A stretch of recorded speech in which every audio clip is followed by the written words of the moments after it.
Olá, tudo bem com você? Eu espero que esteja tudo bem e seja muito bem-vindo, bem-vinda, bem-vinde a esse primeiro episódio, onde uma saga de muitos e muitos anos e muita enrolação, eu consegui reunir esse primeiro episódio. Primeiramente, vou deixar aqui as minhas fontes que eu pesquisei para reunir todos os fatos históricos e tudo o que aconteceu do modo mais completo possível. Vamos lá. Eu usei os documentários Reportagem A Verdade Apagada, Incêndio da Vila Socó, Documentário Vila Socó, da 4.2 Produtora, disponível no YouTube. Os dois são disponíveis no YouTube. Agora, os sites. E eu também usei o, o YouTube do Coletivo 302. Eu ia fazer um agradecimento especial depois, né, das fontes, mas vou fazer agora. Um agradecimento super especial à Alana do Coletivo 302, que eu bati um papo com ela muito legal, muito especial, onde ela é de Cubatão e ela conseguiu me reunir muitas informações preciosas e um material precioso também que eu usei para reunir tudo isso aqui. Muito obrigada, Lana. Sem a sua ajuda e sem o seu atentamento para tudo, eu não conseguiria escrever metade do que eu escrevi. Então, muito obrigada mesmo. E agora vamos aos sites. Arquivo Memória de Santos, Prefeitura de Santos, Prefeitura de Cubatão, Diário do Litoral, Mundo e Agência Brasil. O que eu pretendo com esse podcast é trazer crimes que aconteceram e crimes voltados mais para a parte ambiental. Proposta que durante anos eu tenho tentado trazer e vamos ver como é que eu consigo reformulá-la daqui para frente. Mas eu espero que vocês gostem e aproveitem, porque não será fácil de ser digerido.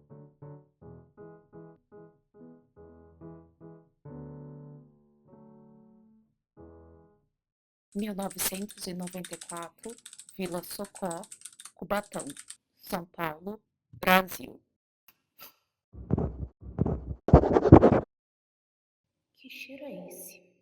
Parece. Deve ser da indústria aqui do lado. O medo e o receio tomaram conta de Dona Amélia naquela tarde do dia 24 de fevereiro. Uma tarde de um dia qualquer. Ela cuidava dos netos e, preocupada com uma das crianças que sofria com síndromes respiratórias, viu seu Gilson passando pela rua, um de seus vizinhos. Pergunta a ele se é impressão só dela ou se ele sente aquele cheiro forte também. O vizinho afirma que poucos minutos atrás também estava receoso. Até perguntou a um guarda na entrada da vila se ele sabia de alguma coisa. Logo o guarda disse a ele que houve um vazamento sim, de gasolina ali perto, mas tudo estava sob controle. Não era preciso se preocupar. Estamos sobrevoando a Vila São José, aqui em Cubatão, onde houve um incêndio esta madrugada por causa do vazamento de um duto. Nos anos 80, a vila chamada originalmente Vila São José tinha entre 6 a 12 mil habitantes. Só uma estimativa entre os moradores que eram de lá, já que na época a gente está falando de ditadura militar no Brasil. Então, as estatísticas a gente sabe que não era lá muito bem essas coisas. A sua maioria de moradores eram migrantes nordestinos que vieram para cá, para São Paulo, em busca de novas oportunidades de emprego e uma vida melhor para suas famílias, já que naquela época a gente está falando de prosperidade. São Paulo estava num boom econômico muito acelerado, estava prosperando naquela época dos anos 80, como também em décadas passadas. Como Cubatão estava crescendo no polo industrial, logo se viu uma oportunidade de muitos tentarem vagas na mão de obra, por exemplo. A vila localizada entre a rodovia Anchieta e a Avenida 9 de Abril, principal avenida da cidade, era de área de puro manguezal. Havia muitos pescadores na região também. Por conta da pesca, alguns pássaros ficavam ali em cima dos peixes, ciscando a pescaria, e essas aves eram chamadas socó. E tá aí o nome, mais conhecido que a vila fundada nos anos 50 ficaria conhecida, Vila Socó. Durante a ditadura, alguns municípios que tinham valores aquisitivos, que eram pontos de lucro de um determinado estado, vamos assim dizer, eram considerados pelas autoridades da época uma área de segurança nacional. Para ficar mais fácil de entender, vamos falar das 5 cidades paulistas que faziam parte dessa área. A própria Cubatão, que tinha e ainda tem um grandioso polo industrial. Ali do lado, Santos também era, pelo seu porto ser o maior da América Latina em questão de exportação, como é também até hoje. E também estava inclusa São Sebastião, por conta do porto dela também. Não era tão grande quanto Santos, mas dava o seu lucro ali. Ainda tinha Castilho, no noroeste do estado, que abriga a hidrelétrica. E por último, a cidade de Paulínia, no interior, com polo petroquímico. Além desse repasse de lucros, esses municípios, por fazerem parte dessa área de segurança nacional, eles não tinham prefeitos eleitos democraticamente. Ou seja, não tinha uma eleição municipal como a gente conhece hoje, onde são cidades, onde são cidadãos que votam em um determinado candidato para se tornar prefeito dessa cidade ou vereador. Não. Quem botava eles ali no comando das cidades, nos respectivos cargos, era o governador do estado, o governador federal. E depois do ok presidencial da época, aí tava tudo ali. Mas você deve estar se perguntando, e o que tem a ver com as calças? Então, só dando esse contexto da época, mas para a gente chegar no ponto. A Vila Socó também fazia parte dessa área de segurança nacional. Por debaixo de todo aquele manguezal, instalaram dutos de gasolina embaixo das palafitas. Uns falam que pela área ser invadida, os dutos já estavam lá, as pessoas cada vez mais foram invadindo.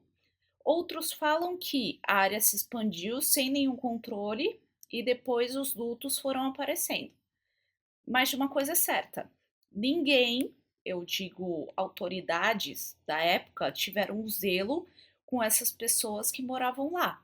E até a empresa que era responsável por esses dutos, ela sempre mandava vários avisos para a prefeitura da época para tomar providências, mas ninguém se mexia.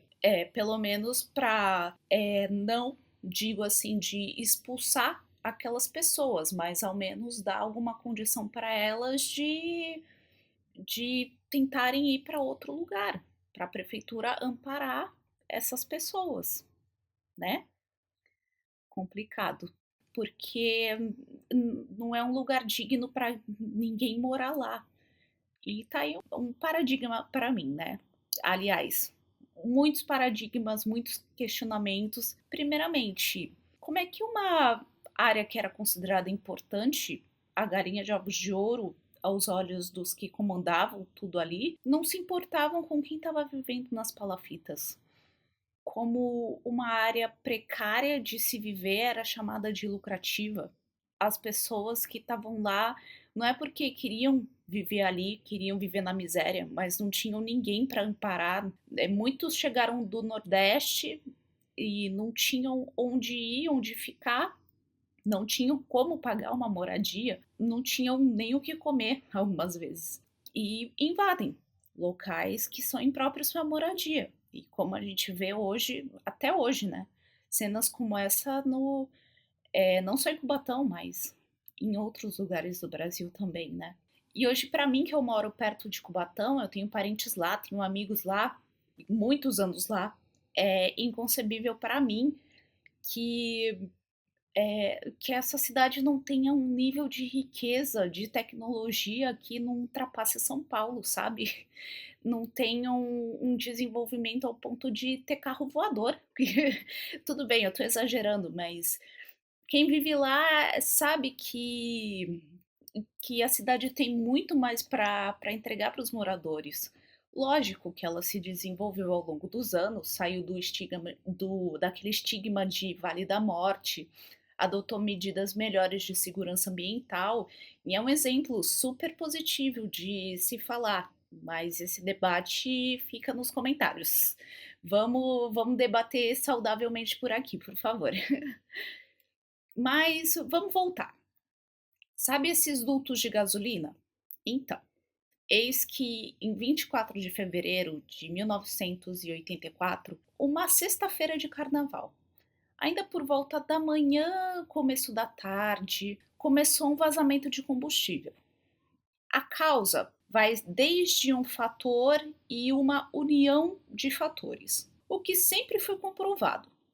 Os canos que estavam lá, alguns ali que eram instalados, uma parte deles, eram canos expostos ao clima. E com chuva e com sol, o material vai corroendo, vai enferrujando.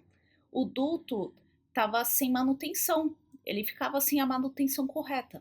E o que contribui para o vazamento.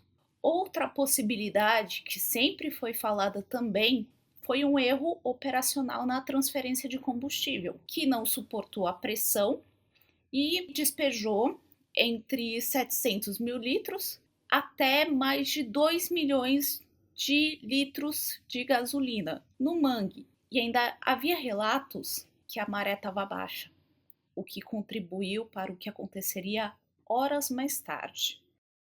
E agora, outro relato, que desde que eu me conheço por gente, sempre ouvi de pessoas próximas, que o acidente aconteceu porque tinha gente que roubava gasolina e roubava equipamento que era para proteger os dutos. Era fato.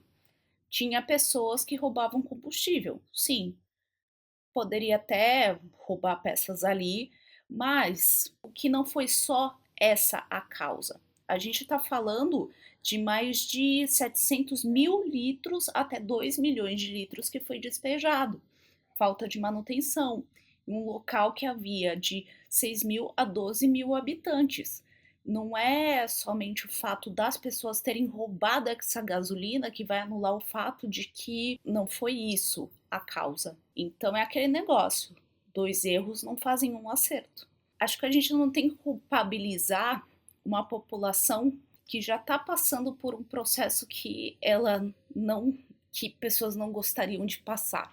Tinha pessoas ali que poderiam zelar melhor pelos equipamentos e podiam prever que, que coisas horríveis não aconteceriam antes de só culpar pessoas que roubavam a gasolina em si.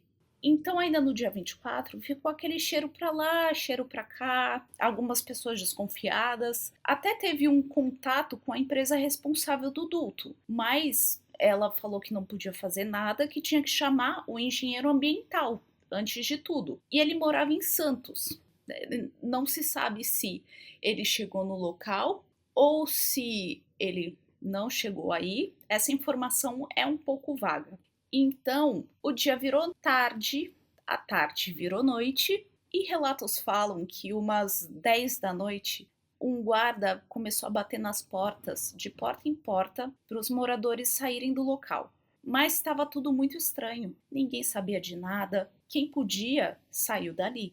Alguns, por medo de saquearem suas casas ou por não acreditarem no que poderia acontecer, ficaram por ali mesmo. Outros só chegaram do trabalho e queriam mais era dormir, porque amanhã ainda era outro dia, ou de mais trabalho ou de folia.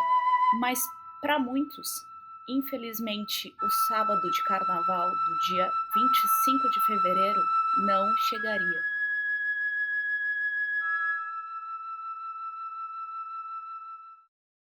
Não se sabe ao certo como o fogo começou. Poderia ser uma fagulha, um fósforo riscado ou uma bituca de cigarro, que tenha sido o início de tudo. Uma faísca, em questão de segundos, se transformou em um lençol de fogo por debaixo das palafitas. Pó químico, 180 bombeiros e 40 viaturas não foram o suficiente para cessar os mais de 30 metros de chamas por ali. Assim, o incêndio que iniciou na transição do dia 24 para o dia 25 dura aproximadamente 6 horas e começa a amanhecer sem ter mais o que queimar. O que sobra parece uma cena de guerra. Resíduos se misturam no mangue. Pais, mães, filhos, avós, famílias inteiras reduzidas a cinzas. Relatos de pessoas sobreviventes que ajudavam no resgate contam que encontraram até restos mortais dentro de geladeiras, até freezer. Provavelmente a pessoa entrou lá pensando que poderia se salvar de algum modo de toda aquela chama. Peraí. Eu vou falar. Por mais que a gente faça, não... Eu não consigo. 1.200 até 2.000 barracos queimados, aproximadamente 3.000 desabrigados, e mais ou menos 180 sofreram algum tipo de mutilação. Esses números só não foram maiores, pois atingiu uma parte da comunidade, a área que era mais vulnerável à ação da maré. E vamos ao número oficial que deram de mortos, em uma tragédia e crime que se compara ao do Gran Circo dos anos 60. 93 pessoas. Guarda esse número. Após a tragédia, depois que pessoas morreram, tiveram que morrer, né? Aí que foram atrás de quem seriam os culpados. Foram um total de 24 pessoas indiciadas, incluindo pessoas da prefeitura e 12 trabalhadores da empresa responsável pelo duto. Foram indiciados também o alto escalão até o baixo escalão. Agora você me pergunta: alguém foi condenado? Não, não foi. As penas que variavam de 6 meses até 1 ano de prisão, tendo assim a ação penal trancada em 2 instâncias. Todos foram absolvidos e vamos apelidar aqui a empresa? Vamos evitar o processo. A Pirilampo Empresas informou que não fazem mais parte do quadro de funcionários, as pessoas que foram indiciadas, então tudo certo, ou não. Alguns dizem que houve uma indenização por parte da Pirilampo. Alguns dizem que pagaram, outros dizem que não. E se pagaram, não foi um valor tão significativo. Acho que nem simbólico, né? Porque, independente, dinheiro nenhum paga por vidas perdidas. Após tudo isso, construíram por volta de 400 novas casas. E até alguns moradores reconstruíram suas próprias casas. Houve aterramento na vila. Os dutos ainda passam por lá nos dias de hoje, mas se tem outra estrutura, mais sofisticada e um padrão mais rigoroso de monitoramento. Assim esperamos. Como houve aterramento, fizeram um saneamento básico em toda a vila, passando por uma urbanização, recebendo nova escola, creche e um posto de saúde. E a fim de amenizar tudo o que aconteceu, a vila voltou ao seu nome original, voltou a se chamar Vila São José. Poderíamos até parar por aqui, mas vamos a algumas resoluções aos dias de hoje. Lá para 2014, a Ordem dos Advogados do Brasil iniciou uma comissão da verdade, desarquivando o caso 30 anos e alguns meses após o crime. Os próprios advogados, analisando, determinaram que houve uma operação abafa, justamente para abafar o que houve. Parecer que o que aconteceu não foi em grande escala, mas, infelizmente, foi.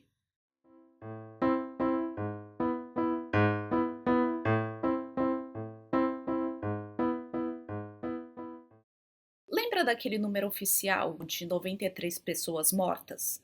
Então, os próprios moradores contrariam esses números. Estimam que mais de 500 pessoas tenham morrido. De 500 a 800 pessoas tenham morrido. Já começa aqui. Houve uma evasão escolar enorme na região. Estima-se que de 300 matrículas contabilizadas naquele ano em uma escola e uma creche municipal que ficava ali perto, após o dia 25, só 60 alunos voltaram a frequentar a escola. Um exemplo foi um antigo morador que frequentou uma escola municipal na época. Sua classe tinha 31 alunos. Quando voltou à sala de aula, só tinha 14 alunos que retornaram com ele.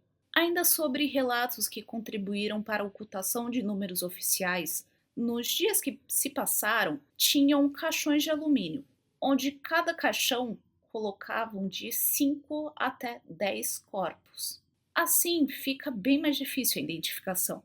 Sem contar moradores que tinham famílias em outro estado. E esses familiares não sabem até hoje o que houve com seu parente. E contam também de um laudo com toneladas de cal que uma empresa jogou na vila dizendo que era para evitar a proliferação de doenças. Mas até hoje, essa atitude é contestada por alguns sobreviventes. Não tinha necessidade de jogar toneladas e toneladas para 93 pessoas, e uma área tecnicamente foi queimada. Ainda em 2014, a OAB reuniu volumes de processo tentando juntar as provas criminais para a Corte Interamericana de Direitos Humanos, Organização dos Estados Americanos, que o Estado brasileiro responda por violação dos direitos humanos. Em 30 de julho de 2024, houve uma audiência na Alesp com responsáveis da empresa Pirilampo, na época do ocorrido, e representantes da Comissão da Verdade da OAB, onde ex-dirigentes da empresa foram contestados sobre o número de vítimas, o acobertamento de responsáveis e negligência ao vazamento de combustível, e ainda os pagamentos e não pagamentos não feitos às vítimas. Mas nada de novo sobre o sol. Somente frases como: o número de 500 pessoas a empresa nunca admitiu nem vai admitir, porque não tem provas disso. Até hoje, a OAB, junto com a Comissão da Verdade, estão na luta para que a justiça ainda aconteça, e ainda sobre alguns fatores.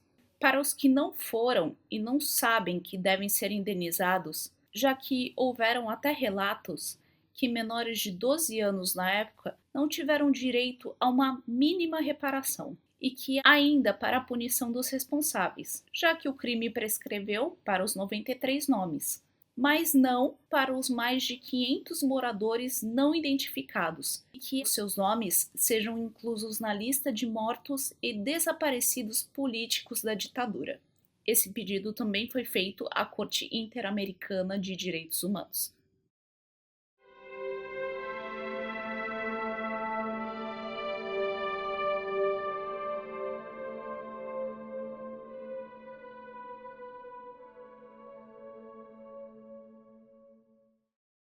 Completando 40 anos do ocorrido, aconteceu um ato no Memorial às Vítimas organizado pela OAB de Cubatão. O monumento, que fica em um terreno baldio entre a rodovia Anchieta e a linha do trem, recebeu algumas homenagens e pinturas pelos moradores. Mas, anos antes, já foi furtada a placa de bronze com o nome das 93 pessoas. E então colocaram ali uma placa de plástico. Logo, essa placa foi vandalizada. O município quer futuramente instalar um monumento para uma praça ali em frente, para que nunca se esqueça o que a negligência pode fazer com uma população inteira. Antes de encerrarmos, uma pequena curiosidade. A tragédia inspirou música. Tragédia pode fazer a gente refletir de muitas formas, mas também pode fazer artistas fazerem o que eles fazem de melhor. Vila Socó, Meu Amor, foi composta pelo maestro Gilberto Mendes um dia após o incêndio e foi executada pelo pianista Márcio Ramos. eu fico por aqui. Espero que fique bem, porque eu não fiquei muito não. Até mais!